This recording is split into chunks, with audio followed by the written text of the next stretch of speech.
Okay, number one thing I stopped doing to get my hair to grow was I stopped ignoring my split ends. I stopped ignoring them. Before, I didn't know nothing about the split ends. I knew that they were supposed to be taken off sometimes. Like, I really didn't know. You know, I only got my split ends cut off when I went to the salon. And I didn't go there often because honestly, I do not like going to the salon. I'm there 4 to 5 hours. I'm in between a whole lot of other people trying to get their hair done. And by me being in Texas, usually I would go and get a silk press. And by the time I made it home, my hair was this big. So I don't like going to the salon, but I stopped ignoring them. So I started to pay really close attention to them. It still stands today. I do not like to go to the salon, but the only reason I would is really to get my ends trimmed. Usually I don't just go for that. So if I go to get my ends trimmed, which is the number one reason for me going, I'll go ahead and get a shampoo, a wash, condition, a style, and all that. And that's usually maybe 3 times a year. But in between that time, I do get some professional shears, not scissors, shears, and I'll take off little bits at a time. Because if you do not trim your ends, right, and keep them trimmed on a regular basis, and that may differ from one person to the next. One person may be 4 weeks, the other person may be 6 weeks, one person may be 8 weeks. It doesn't matter. Just keep them trimmed, because what happens is if you get a split end and you don't snip it off, because there's no repairing split ends, don't listen to people that tell you that, okay? Just, yeah, trim it off. Do yourself a favor, just trim it off. But what will happen is it will continue to split up the hair shaft, breaking up further and not allowing your hair to really grow or retain length, okay? That's number one. Second thing I stopped doing to get my hair to grow, and this is a huge one. This is gold. Okay, listen to me. This is gold. I stopped letting my hair get dry in between wash days. Okay, and what I mean by that is when I wash my hair, how many days it took between my wash days. So just say I wash my hair every 2 weeks. Okay, in them 2 weeks, I didn't used to reapply anything else. I would just keep it the way it was and hope for the best. And the reason why I would do this, and I feel like I'm not the only one in this club, is because I was really trying to keep my style as long as possible. It's not the best thing to do. You never sacrifice the health of your hair for how it looks or a hairstyle. Okay? All right, so this is what I would do. I would wash my hair every 2 weeks, and then I would put a leave-in conditioner and all that stuff in, an oil or whatever I was gonna put in it. And I wouldn't do nothing else to it. And then by the time I washed my hair again, I would have hands full of hair in my hand just coming out, just coming out. And I don't know why it didn't dawn on me, your hair needs to be moisturized in between these wash days more often. So what I did start to do is that I learned my moisture cycle, okay? And what your moisture cycle is how many days in between wash days that you can go without having to re-moisturize your hair. Some people have to do their hair, re-moisturize it every day, some every 2 days, some every week.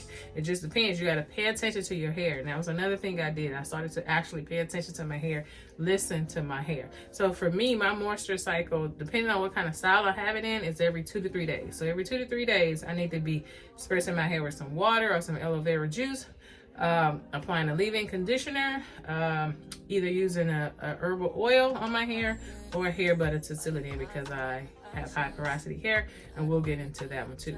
But allowing your hair to dry out, textured hair, is not good for our hair. Our hair likes water, it likes moisture, it likes hydration. So you need to keep it moisturized, because dry hair will not grow. Dry hair will just break off, and ain't nobody got time for that. Okay, so the third thing I stopped doing to get my hair to grow was that I stopped having a poor hair care routine. All right, like I said before, I would shampoo my hair every 2 weeks, and honestly, to be very transparent, I wasn't consistent with that either. Okay, I was just letting my hair go because how I grew up, and I think how a lot of us African American women grew up, is that, you know, you go to the salon, you get your hair done. And a lot of people go every week, every 2 weeks consistently, and that was great.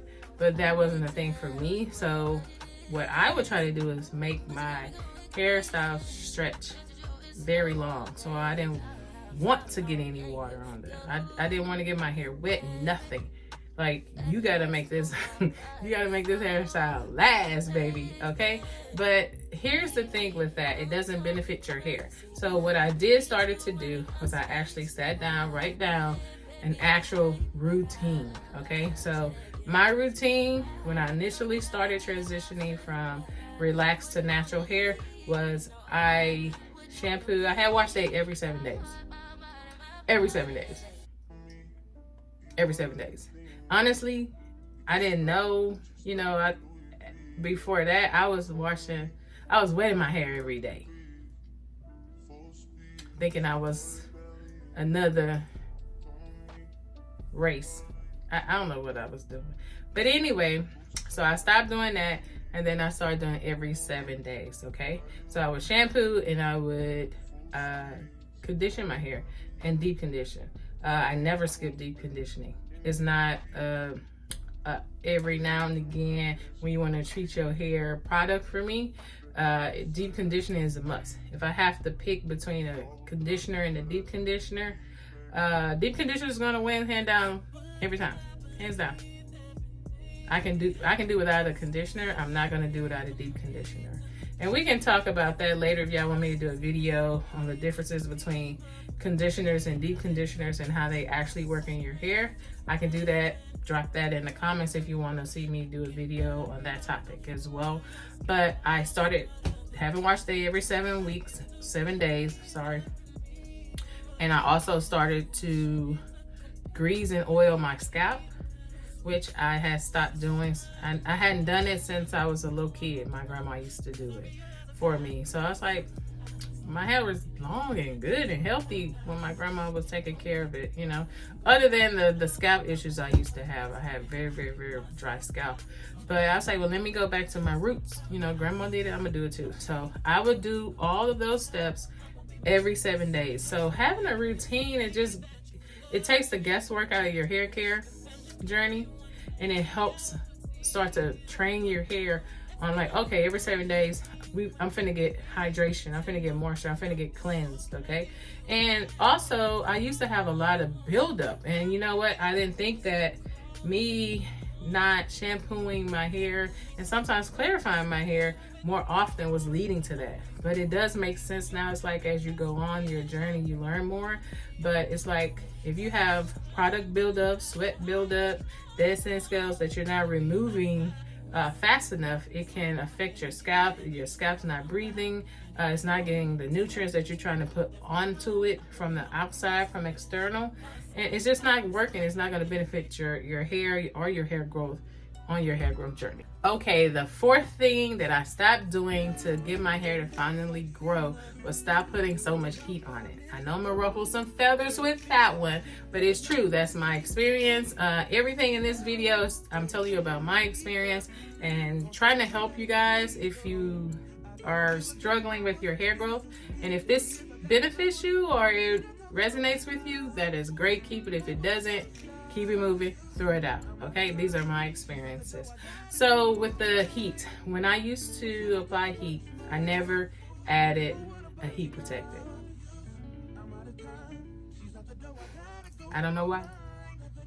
I have no idea why. I did not protect my freaking hair. Like, what was I thinking? I don't know. And then when I did do a silk press, or I called it flat iron, I would constantly go over my roots like that, over and over, trying to get them flat. And then when it gets to the end, you know, you want that end to be flat. I just kept doing it. I just went over and over and over and over and over it. I was burning my hair up and didn't even realize it. And then I was sitting there wondering why my hair not growing. Like, what's happening? So I'm not saying heat is bad, but in my opinion, less is more. And if you're applying any heat, especially If you're doing a silk press or even using a blow dryer, I would suggest using a heat protectant every single time. Every single time, without question. It's not even up for discussion. I stopped using so much heat on my hair, honestly, and I saw more hair growth and length retention. So, okay, so here's the thing with length retention. Unless something's going on medically, you have some medical issues or biological issues, your hair typically will grow a ½ inch a month, okay? So that's about 6 inches of hair length per year.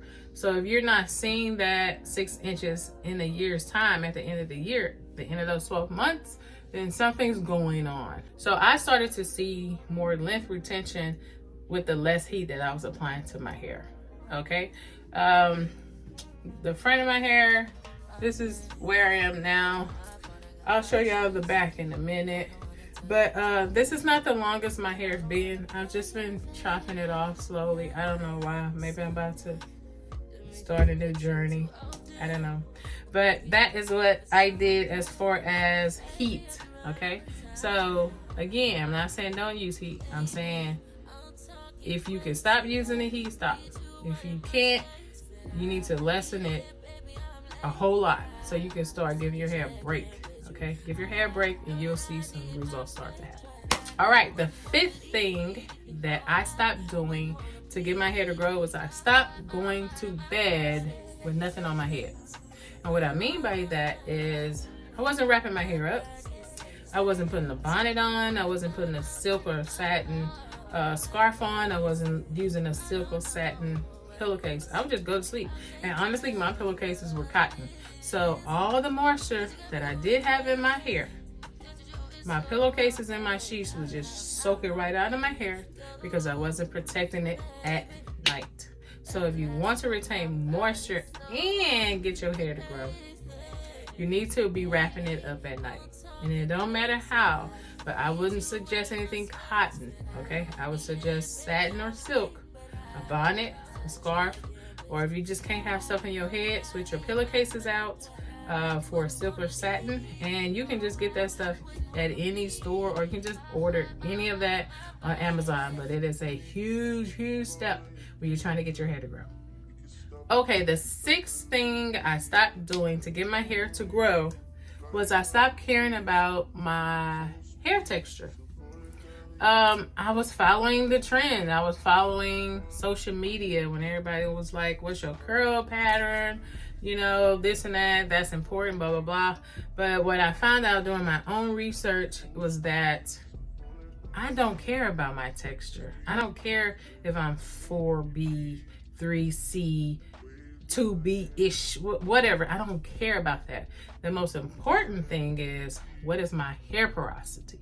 And if you do not know, hair porosity is how your hair soaks in moisture and how it loses moisture. Remember, moisture is key with length retention and hair growth. If your hair is dry, it's just gonna break off. You won't see that retention or hair growth, okay? So what I cared about was how my hair absorbed and kept the moisture that I put on it. So through my research, I found out that I was high porosity, meaning things go into my hair very easily and they escape very easily. Okay, so products go into my hair, water goes into my hair very fast, but if I don't seal it in, it's gonna go out very fast too. Okay, so that's why for me, for high porosity hair, I like to layer on my moisture, and that's really for anybody. You need to be layering it on. If you want me to do a video or a short on that, just let me know in the comments and I can go into layering on moisture as well. But for me, I always like to spritz my hair with some water, then I apply a leave-in conditioner. For me, for high porosity hair, my hair likes creamy, heavy stuff. So I put in a leave-in conditioner that's creamy that I use. And I actually make it as from my company, City Creations. It's a mango leave-in conditioner, and I'll put the link to my store below so you can kind of check out my products if you're interested. But I put the leave-in conditioner, and then I'll use a herbal oil that I make, and then I use a hair butter, which is thicker, to seal that all in. as long as possible. Okay, so I didn't get caught up with constantly knowing my hair type. Initially I did, but I stopped. But I started to focus more on my hair porosity, and to me it's more important than how your hair curls. I want to know how my hair is taking its moisture and how it's losing it. You know what I'm saying? Like, that's the most important thing for textured hair, because our hair, again, loves water, it loves oils, and loves butters. Okay, and if you can't use them, then that's okay, but just use what you can that benefits your hair. But yeah, I don't get caught up into that curl pattern situation no more. Honestly, I don't care. And when people ask me, I honestly don't know. Again, because what? It's not the most important thing to me. All right. And the 7th thing that I stopped doing to get my hair to grow is I stopped using products that had harsh chemicals in them. I know that may create some controversy, but hear me out. Let's talk about it. Okay, so really briefly, let me tell you how I got here. Almost 12 years natural. So when I was younger, I always suffered with dry, itchy scalp. No matter what my grandmother would do, it just didn't seem to work. Okay, nothing seemed to work.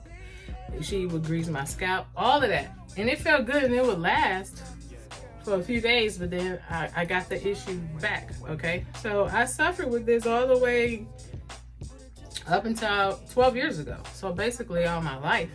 And I got frustrated because I was spending a lot of money on products on the shelves. I was looking on social media and everybody say buy this, buy that. YouTube say buy this, buy that, and I was going to spend my coin and it was starting to add up and I wasn't getting the results I wanted.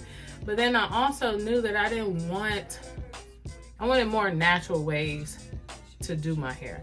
I know that there's ways that you can hydrate your hair naturally, moisturize it. I just knew it was a better way. Okay, so I got into my kitchen and I started mixing things up myself. All right, and this is how I got into creating my company of Celie Creations for hair and skincare. But it was never the plan. I was just frustrated. So out of necessity, I went and trying to do something for me. And the first product I made was that Mango Butter Leave-In Conditioning Cream. And people started to see differences in my hair. I wasn't even seeing them at first, to be honest, but other people were seeing them and asking me what I was doing. And I was like, oh, I made this cream. This is how I make it.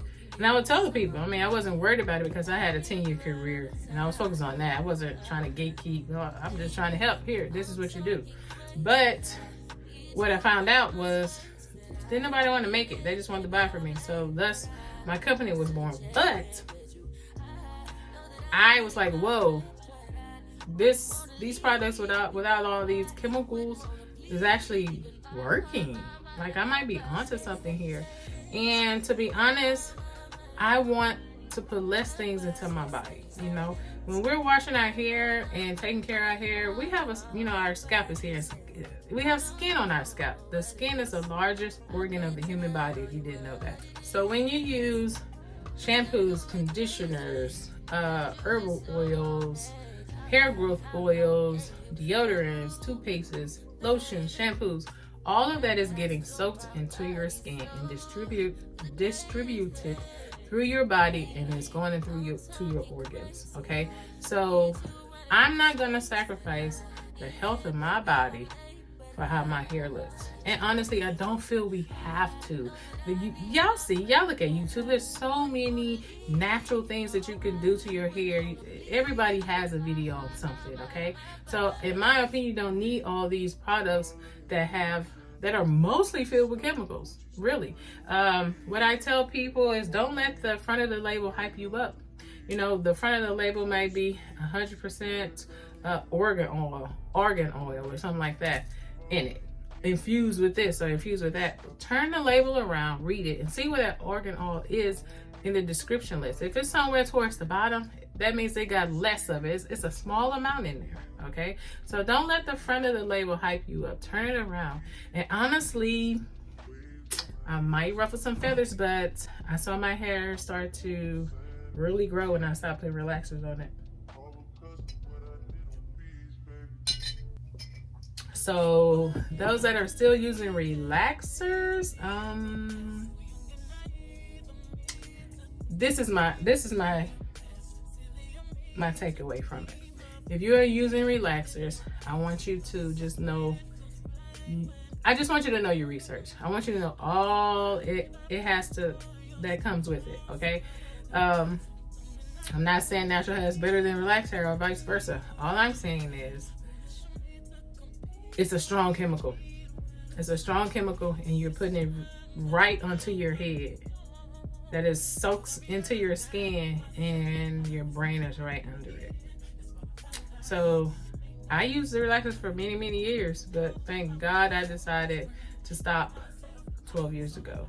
And honestly, I have seen the biggest difference in my hair, the thickness of my hair, the moisture of my hair, the length of my hair. I think the longest that I've got, it was past my bra strap, past bra strap length, but I've been chopping it off, so it's shorter now. And I'll show you guys the rest of it. But you have to ask yourself, what's more important, my health or my hair?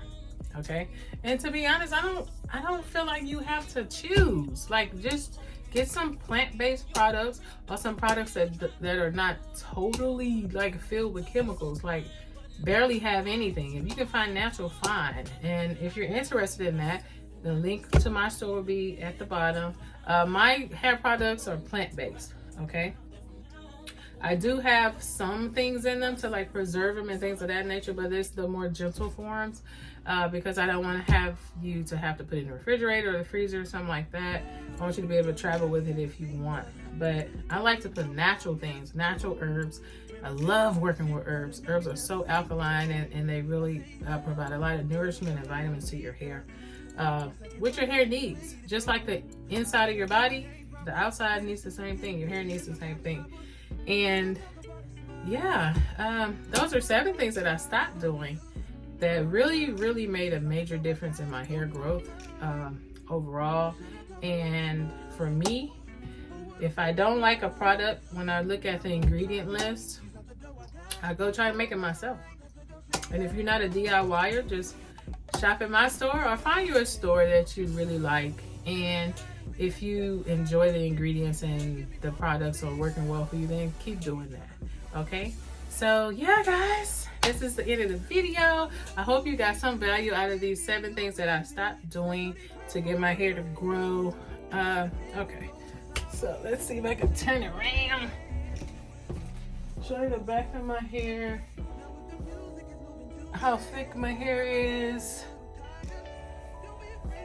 I washed it yesterday, and I just blow dried it, and I had just put it in some braids, nothing like serious. So that's why I look like this. So basically, this is my blowout. I haven't decided what I'm gonna do with it yet, because this Texas heat is not letting me be great. But if you guys have any ideas or on content that you would like for me to cover or talk about, let me know in the description box. I thank you guys for rocking with me today and spending time with me. I hope you have a wonderful rest of your day wherever you are in the world. Tell me where y'all are in the world. Drop that down too. I'm in Texas. I'm in the Houston area. Where are you guys from? Where are you watching me from right now? Let me know down below. Don't forget to like and subscribe. And I appreciate you guys always, and I'll see you in the next video. Bye.